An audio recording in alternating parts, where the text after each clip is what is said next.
సొంతంగా రాశాడా, ఇతర రాజ్యాంగాల్ని చదివారంటే భారత ప్రపంచంలో ఉండే మోస్ట్ ఇంపార్టెంట్ రాజ్యాంగాలన్నింటినీ చదివాడు ఆయన. వాటిలో మనకు ఏది అవసరమో, మన ఇండియన్ పీపుల్కి ఏది అవసరమో దానిని నొక్కి ఒక్కాడించాడు. ఈ విషయంలో అందరితో ఫైట్ చేశాడు.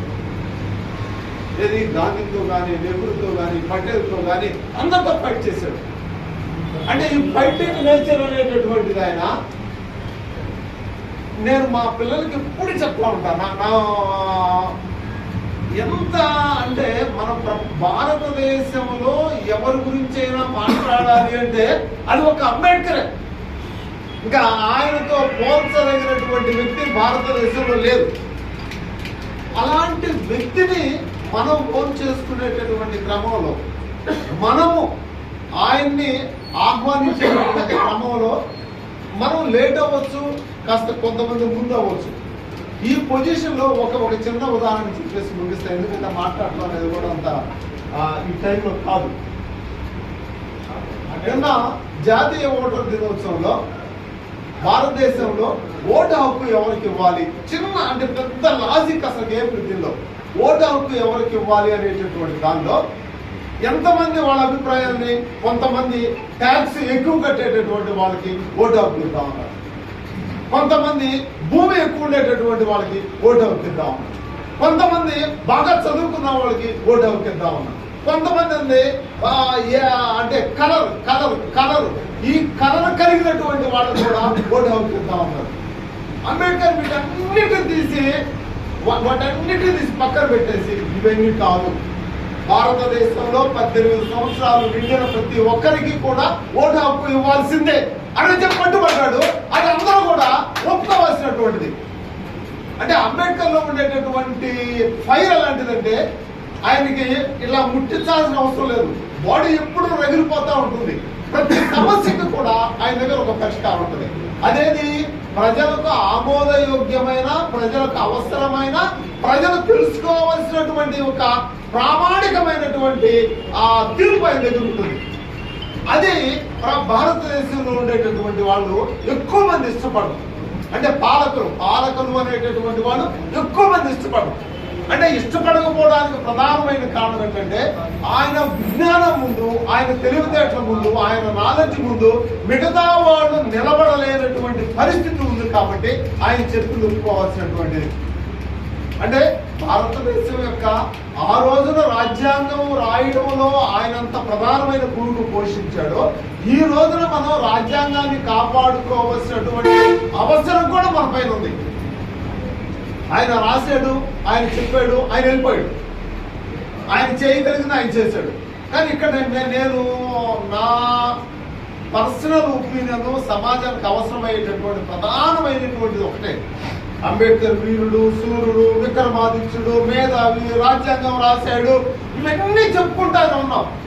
ఈ 60-70 సంవత్సరాల నుంచి తీరి చెప్పి చెప్పి చెప్పి చెప్పి పాడిందే పాట పాడుతానే ఉన్నాం మనం. కానీ మనమేం చేస్తున్నాం అంటే ప్రాక్టికాలిటీ ఏమిటి?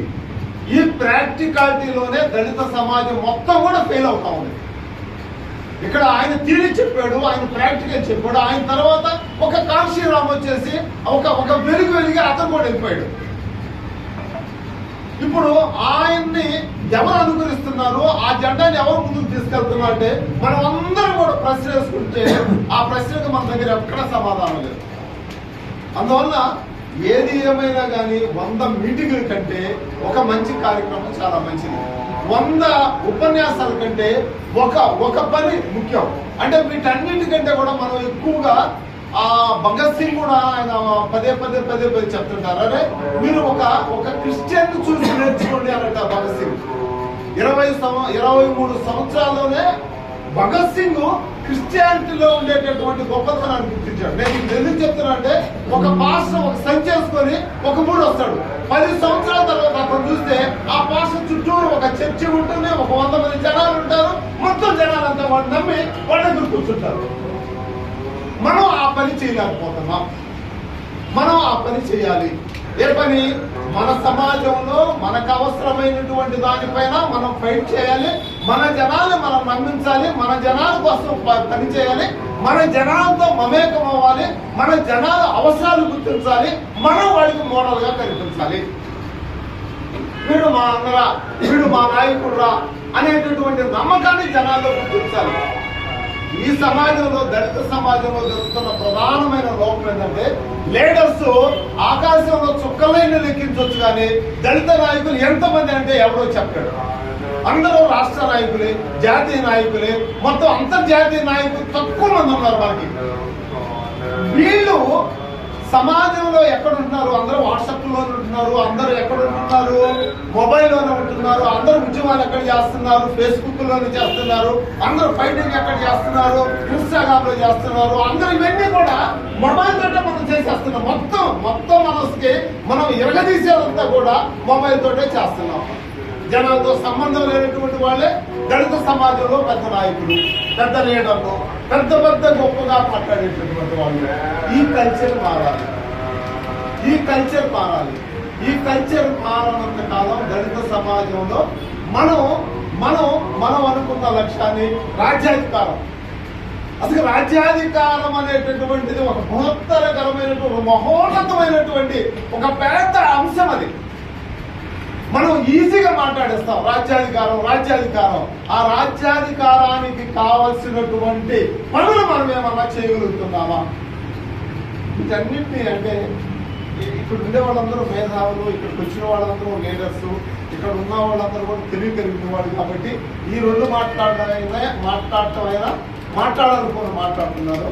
దయవుంచి నన్ను క్షమించండి.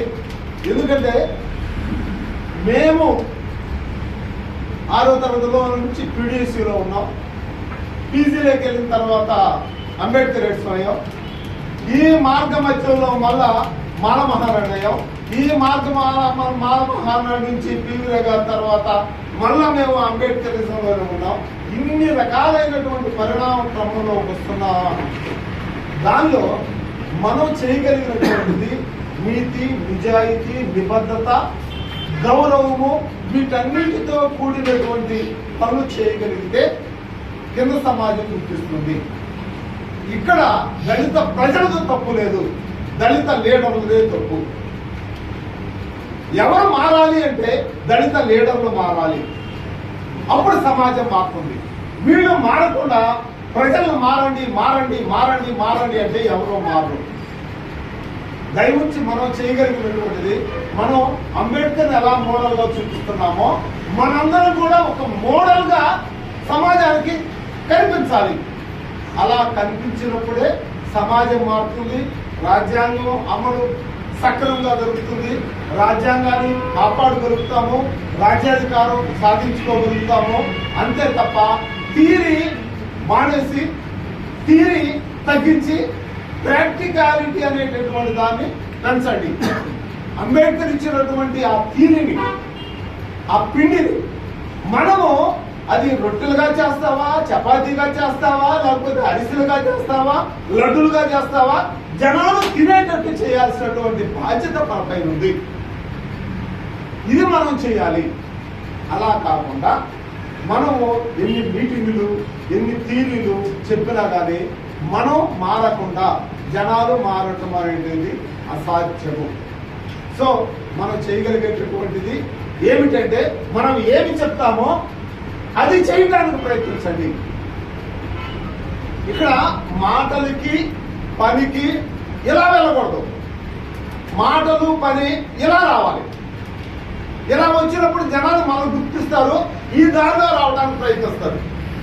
మనమేంటి, మాటలు చేతలకి ఇలా ఉంది. మనం దళిత సమాజం మాటలు ఇన్ని చెప్తాము, పని లేదు.